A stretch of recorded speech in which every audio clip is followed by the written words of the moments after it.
Selamat pagi dokter, perkenalkan nama saya Rati Anggreni dengan 3 digit yang terakhir 023. Di sini kami dari perwakilan kelompok SGD A2 akan mempresentasikan SP kami yang berjudul Palliative Care in Dimension of Quality of Life. Baik, berikut adalah anggota kelompok dari SGD A2. Sebelumnya, selamat siang. Perkenalkan nama saya Rati. Di sini saya akan menjelaskan latar belakang. Palliative care adalah sebuah pendekatan dengan pencegahan atau penyembuhan segala penderitaan pasien, baik fisik, psikis, sosial, maupun spiritual, yang ditunjukkan ketika pasien berhadapan dengan permasalahan kesehatan yang mengancam nyawanya. Ketika pasien dihadapkan dengan penyakit yang mengancam nyawanya, kualitas hidup pasien akan terpengaruh secara signifikan oleh gejala fisik dan psikologis yang mereka alami.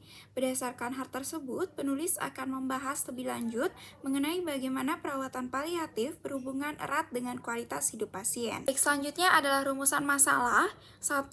Apa definisi dan ruang lingkup palliative care? 2. Bagaimana prinsip-prinsip pelaksanaan palliative care? 3. Bagaimana kualitas hidup pada pasien berstatus terminal? 4. Bagaimana hubungan palliative care dengan kualitas hidup? 5. Bagaimana dimensi kualitas hidup dalam palliative care? 6. Bagaimana faktor-faktor yang mempengaruhi efektivitas palliative care terhadap kualitas hidup? 7. Bagaimana tantangan dalam implementasi palliative care? Tujuan penulisan: 1. Untuk mengetahui definisi dan ruang lingkup palliative care. 2. Untuk mengetahui prinsip-prinsip pelaksanaan palliative care. 3. Untuk mengetahui kualitas hidup pada pasien berstatus terminal. 4. Untuk mengetahui hubungan palliative care dengan kualitas hidup. 5. Untuk mengetahui dimensi kualitas hidup dalam palliative care. 6. Untuk mengetahui faktor-faktor yang mempengaruhi efektivitas palliative care terhadap kualitas hidup. 7. Untuk mengetahui tantangan dalam implementasi palliative care. Manfaat penulisan: 1. Manfaat teoritis. Dengan adanya student project ini, diharapkan penulis dan pembaca dapat mempelajari lebih dalam dan menambah wawasan mengenai palliative care in dimension of quality life. 2. Manfaat praktis. Bagi mahasiswa, student project ini diharapkan dapat menjadi sumber pelajaran tentang palliative care in dimension of quality of life, sehingga nantinya mampu untuk mengenali dan melakukan manajemen yang baik. Bagi masyarakat, student project ini diharapkan dapat menjadi sumber informasi dalam memahami palliative care in dimension of quality of life. Bagi institusi terkait, student project ini diharapkan dapat menjadi sumber referensi dalam mempelajari dan mengembangkan studi lebih lanjut mengenai palliative care in dimension of quality of life. Baik, sebelumnya perkenalkan nama saya Putu Ayu Pratigita Maharani dengan 3 digit akhir 062. Saya mohon izin untuk melanjutkan di bagian definisi dan juga ruang lingkup dari palliative care. Adapun palliative care atau perawatan paliatif ini merupakan pendekatan medis yang bertujuan meningkatkan kualitas hidup pasien dan keluarga yang menghadapi penyakit serius ataupun terminal. Menghadapi penyakit serius dan terminal ini, fokus utamanya adalah mengelola gejala dan juga memberikan dukungan emosional tanpa bertujuan untuk penyembuhan penyakitnya. Menurut WHO sendiri, perawatan ini melibatkan identifikasi dini dan juga penilaian menyeluruh, serta pengelolaan nyeri dan masalah fisik, psikologis, sosial, dan juga spiritual. Adapun ruang lingkup dari palliative care sendiri itu berupa yang pertama, manajemen nyeri dan juga gejala, selanjutnya dukungan psikososial, dan juga perencanaan perawatan, dilanjutkan oleh perawatan holistik, selanjutnya juga dukungan nutrisi dan hidrasi, dan yang terakhir adalah pelayanan interdisipliner. Mungkin sekian dari saya, akan dilanjutkan oleh teman saya. Terima kasih. Baik, izin melanjutkan. Perkenalkan, saya Tiana Dewi dengan NIM akhir 039, izin menjelaskan mengenai prinsip-prinsip pelaksanaan palliative care. Yang pertama adalah pengendalian nyeri, yang kedua adalah perawatan gejala lainnya seperti gejala simptomatis seperti mual dan muntah, kemudian dukungan psikososial, perawatan spiritual, dukungan keluarga, dan juga kolaborasi tim multidisiplin. Baik, izin melanjutkan mengenai metode-metode dari pelaksanaan palliative care yang terdapat 3, yakni ada home-based palliative care yang dapat dilakukan di rumah, hospital-based palliative care yang dapat dilakukan di rumah sakit, dan juga hospice care yang dapat dilakukan kepada pasien yang memiliki prognosis waktu hidup kurang dari 6 bulan ataupun lebih. Perkenalkan, nama saya Dewi Chanita Kertisari dengan NIM akhir 132. Saya izin melanjutkan terkait kualitas hidup pada pasien yang berstatus terminal. Kualitas hidup pasien dengan penyakit terminal adalah aspek yang sangat penting dalam manajemen perawatan karena mencakup dimensi fisik, emosional, sosial, dan juga spiritual. Secara fisik, pasien dengan penyakit terminal itu sering mengalami gejala fisik seperti nyeri, kelelahan, dan juga keluhan-keluhan lainnya yang dimana itu mengganggu kualitas hidup pasien. Kemudian dari sisi emosional, kecemasan, depresi, dan ketakutan terhadap kematian seringkali menjadi tantangan utama. Kemudian dari sisi sosial, dukungan dari keluarga dan teman sangat mempengaruhi persepsi pasien terhadap kualitas hidup mereka. Dan dari sisi spiritual, seperti pencarian makna hidup dan juga tujuan hidup sering menjadi sumber penghiburan dan juga ketenangan bagi pasien. Pendekatan perawatan paliatif yang holistik termasuk manajemen gejala, konseling psikologis, dan juga dukungan spiritual telah terbukti meningkatkan kualitas hidup pasien terminal dengan memberikan kenyamanan serta mengurangi penderitaan fisik dan mental mereka. Sekian yang dapat saya sampaikan, akan dilanjutkan oleh rekan saya. Terima kasih. Baik, sebelumnya perkenalkan saya Tiriawang Raini dengan tiga digit dan terakhir 107. Pada kesempatan saya kali ini, saya akan membahas terkait dengan hubungan palliative care dengan kualitas hidup. Palliative care atau perawatan paliatif merupakan tindakan yang bertujuan untuk mengurangi rasa nyeri ataupun keluhan lain pada pasien dan meningkatkan kualitas hidup pasien dan keluarga. Perawatan paliatif ini mencakup dari berbagai aspek seperti aspek psikologis, sosial, dan juga spiritual.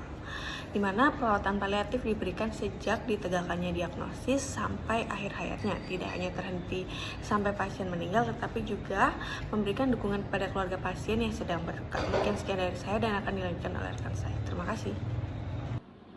Selamat pagi, siang, ataupun sore, dokter dan juga teman-teman sekalian. Sebelumnya perkenalkan, nama saya Meliti Parabaswari dengan 3 digit intai 179. Saya untuk melanjutkan mengenai dimensi kualitas hidup dalam palliative care. Di mana di sini saya akan menjelaskan mengenai dimensi fisik. Dimensi fisik dalam palliative care berfokus pada pengelolaan nyeri dan juga gejala yang dialami oleh pasien untuk meningkatkan kenyamanan dan juga mengurangi kecemasan pada pasien. Beberapa aspek dari dimensi fisik dalam palliative care. Yang pertama ada manajemen nyeri. Manajemen nyeri merupakan salah satu dari prioritas utama dalam palliative care. Hal ini disebabkan oleh karena rasa nyeri yang berlebihan akan mengganggu pasien dan membuat pasien merasa tidak nyaman. Manajemen nyeri yang dapat dilakukan bisa dengan penggunaan obat analgesik seperti obat opioid dan juga non-opioid untuk mengurangi rasa sakit serta terapi non-farmakologis. Lalu yang kedua ada pengendalian gejala. Selain manajemen rasa nyeri pada pasien, biasanya pasien paliatif juga sering mengalami berbagai gejala lainnya yang memang perlu diperhatikan. Seperti gejala yang paling sering dialami oleh pasien itu adalah gejala gastrointestinal, seperti mual, muntah, dan juga kehilangan nafsu makan. Selain itu, kesulitan bernafas dan juga kelelahan kronis juga merupakan salah satu dari gejala yang paling sering terjadi pada pasien paliatif. Lalu yang ketiga ada dukungan nutrisi. Dukungan nutrisi membantu memastikan bahwa pasien mendapatkan asupan nutrisi yang cukup untuk mendukung tubuh melakukan fungsinya dengan baik dan meningkatkan kenyamanan. Pasien dengan penyakit terminal sering mengalami penurunan nafsu makan dan juga kesulitan untuk menelan makanan yang dapat memperburuk kondisi kesehatan dari mereka. Mungkin sekian dari saya, terima kasih. Baik, perkenalkan saya Jim Krisliamasa dengan 3 digit terakhir 203. Di sini saya akan menjelaskan mengenai dimensi psikologis dalam palliative care yang mencakup aspek yang berpengaruh besar terhadap kualitas hidup pasien. Pertama, kecemasan dan depresi. Data menunjukkan bahwa sekitar 25% pasien palliative care mengalami depresi klinis. Untuk mendeteksi ini secara dini, digunakan Hospital Anxiety and Depression Scale atau disingkat HADS yang berfungsi sebagai penilai tingkat kecemasan dan depresi pasien. Selanjutnya adalah post-traumatic growth atau disingkat PTG, yaitu pertumbuhan positif yang dialami pasien sebagai respon terhadap tekanan besar dari penyakit terminal. PTG membantu pasien menemukan kekuatan personal baru, mempererat hubungan interpersonal, dan memperdalam spiritualitas mereka. Yang terakhir ada aspek makna hidup dan kepuasan diri juga penting, di mana pasien yang mampu menemukan makna dalam kehidupan mereka meskipun dalam situasi yang sulit, cenderung memiliki kualitas hidup yang lebih baik. Dignity terapi merupakan salah satu metode yang mendukung pasien untuk merefleksikan pengalaman hidup mereka dan menemukan makna dalam perjalanan hidup mereka. Sekian dari saya, terima kasih. Perkenalkan, saya Putri Suara Engarkita Dharma dengan 3 digit terakhir 209. Di sini saya akan membahas mengenai dimensi sosial dan kultural. Kepercayaan yang dimiliki seseorang terhadap kesehatan dapat dipengaruhi oleh budaya. Contohnya adalah adanya kepercayaan terhadap hal mistik seperti dukun. Kesehatan jika dilihat dari pendapat mistik terdiri atas sifat jasmani juga rohani. Keseimbangan antara jasmani dan rohani ini akan menimbulkan kesehatan yang baik. Seseorang yang memiliki kepercayaan seperti ini akan lebih mudah menerima pengobatan melalui dukun. Namun jika seseorang tidak percaya dengan hal mistik serta hubungannya dengan kesehatan, maka pengobatan alternatif akan sulit diterima. Dari pola pikir ini tercipta pemahaman bahwa kepercayaan mistik merupakan hal yang tidak masuk akal karena tidak berdasar dari ilmu pengetahuan. Jenis pengobatan dianggap maju atau tidak itu bergantung dari bukti-bukti hasil pengobatannya. Biasanya pengobatan alternatif akan menggunakan pengalaman pribadi dari seseorang yang pernah melakukannya untuk menjadi bukti bahwa pengobatan yang dilakukannya adalah manjur. Sekian yang dapat saya sampaikan, akan dilanjutkan oleh rekan saya. Terima kasih. Perkenalkan, nama saya Natasha Katin Wijaja dengan 3 digit NIM akhir 240. Di sini saya ingin menjelaskan mengenai dimensi spiritual dan eksistensial. Dimensi spiritual dan eksistensial dalam perawatan paliatif memiliki peran penting dalam meningkatkan kualitas hidup pasien yang menghadapi penyakit serius atau terminal. Perawatan paliatif fokus pada dukungan emosional dan rohani, menghormati keyakinan dan nilai-nilai pasien yang terbukti dapat mengurangi kecemasan dan depresi, serta meningkatkan rasa damai. Dimensi eksistensial berhubungan dengan pencarian makna hidup, terutama pada akhir hidup yang dapat memperbaiki pengalaman pasien dan memperkuat hubungan dengan keluarga dan penyedia layanan kesehatan. Fokus pada kedua dimensi ini tidak hanya meningkatkan kesejahteraan emosional, tetapi juga membantu mengurangi gejala fisik dan psikologis pasien. Mungkin sekian dari saya, akan dilanjutkan oleh teman saya. Baik, sebelumnya perkenalkan saya Igusti Ayu Agung Amelia Perbawanti dengan NIM 135 akan menjelaskan mengenai faktor-faktor yang mempengaruhi efektivitas palliative care terhadap kualitas hidup. Adapun faktor yang pertama itu adalah faktor yang berhubungan langsung dengan pasien, di mana mencangkup kondisi umum pasien, stadium penyakit pasien, gejala klinis, kesejahteraan psikologis, serta kesadaran dan pemahaman pasien terhadap penyakitnya. Lalu yang kedua itu ada faktor terkait perawatan, di mana terkait dengan kesediaan layanan paliatif seperti keahlian tim perawatan yang dapat mempengaruhi kualitas perawatan dari pasien, antara lain adalah seperti obat nyeri dan juga alat khusus yang bisa mempengaruhi efektivitas dari kualitas hidup pasien. Lalu yang ketiga itu ada faktor dari keluarga dan dukungan sosial, di mana hal ini itu mengenai dukungan keluarga dalam emosional dan fisik, pendidikan dan juga pemahaman keluarga terhadap pasien, serta lingkungan sosial seperti organisasi yang dapat membantu meningkatkan kesejahteraan pasien. Mungkin sekian dari saya, terima kasih. Baik, berikutnya saya izin untuk menjelaskan terkait tantangan serta rekomendasi dalam implementasi palliative care. Sebelumnya, perkenalkan saya Ayu Maseka Pratnyani dengan 3 digit NIM terakhir 020. Adapun tantangan yang dihadapi adalah yang pertama, kurangnya pemahaman dan edukasi kepada masyarakat mengenai perawatan paliatif, yang mana dewasa ini banyak ditemukan masyarakat yang masih mispersepsi terkait bagaimana perawatan paliatif itu. Kemudian ada pun juga tantangan berikutnya, yakni keterbatasan pengetahuan dan keterampilan keluarga dalam mendukung proses perawatan pasien di rumah, yang mana perawatan paliatif sendiri ini perlu mendapatkan dukungan dari keterampilan keluarga. Apabila keluarga tersebut tidak memiliki pengetahuan dan keterampilan yang memadai, tentu akan menyebabkan penurunan kualitas hidup dari pasien. Adapun juga kendala lainnya seperti adanya kendala etik dan budaya dan juga penerapan standar dan paduan pelayanan paliatif yang masih kurang terstandar saat ini di berbagai layanan kesehatan, dan ada pun juga untuk yang kelima adalah tantangan logistik serta keterbatasan dari sumber daya. Kemudian ada pun rekomendasi yang dapat dilakukan untuk nantinya mengatasi tantangan tersebut adalah yang pertama, melaksanakan edukasi dan sosialisasi yang terprogram secara berkala untuk menjangkau berbagai macam kalangan masyarakat di seluruh wilayah Indonesia. Adapun juga nanti dengan melaksanakan pelatihan dasar kepada keluarga yang melakukan perawatan khusus kepada pasien di rumah. Kemudian ada pun juga melaksanakan standarisasi yang terintegrasi di berbagai layanan kesehatan dari perawatan paliatif tersebut. Kemudian ada juga untuk meningkatkan dukungan finansial khususnya dalam cakupan asuransi untuk memastikan bahwa setiap orang dapat mengakses layanan perawatan paliatif tanpa perlu terbebani biaya yang cukup besar. Mungkin sekian yang bisa saya sampaikan. Akan dilanjutkan oleh rekan saya. Terima kasih. Baik, perkenalkan nama saya Nima Deliana Setiawati dengan 3 digit terakhir 110, di mana saya akan menyimpulkan keseluruhan isi dari student project mengenai palliative care in dimension of quality of life, di mana palliative care atau perawatan paliatif adalah pendekatan medis yang bertujuan untuk meningkatkan kualitas hidup pasien dan keluarganya menghadapi penyakit serius atau terminal, di mana tujuan utama dari perawatan paliatif ini adalah untuk meringankan penderitaan dan meningkatkan kualitas hidup pasien serta memberikan dukungan kepada keluarganya.